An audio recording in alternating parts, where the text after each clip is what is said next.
నంద్యాల అభ్యర్థి శిల్పా మోహన్ రెడ్డిపై టీడీపీ కర్నూలు జిల్లా అధ్యక్షుడు సోమిశెట్టి వెంకటేశ్వర్లు తీవ్రంగా మండిపడ్డారు. శిల్పా మోహన్ రెడ్డి ప్రలోభాలకు ఏ ఒక్కరూ లొంగవద్దని హితవు పలికారు.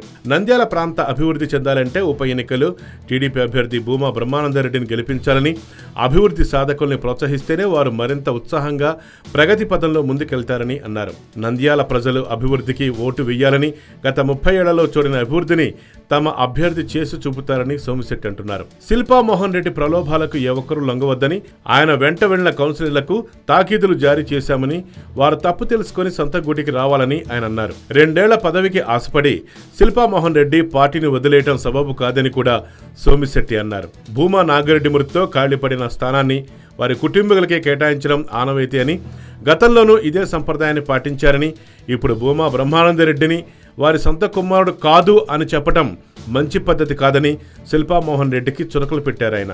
బ్రహ్మానందరెడ్డి భూమా కుటుంబ సభ్యుడు కాదు కాబట్టి తాము పోటీ చేస్తున్నామని వైసీపీ మెలికపెట్టింది. దీంతో టీడీపీ పై విధంగా స్పందించింది. ఉమ్మడి కుటుంబంలో బంధాలు ఇలాగే ఉంటాయని భూమా ఫ్యామిలీ అంటోంది.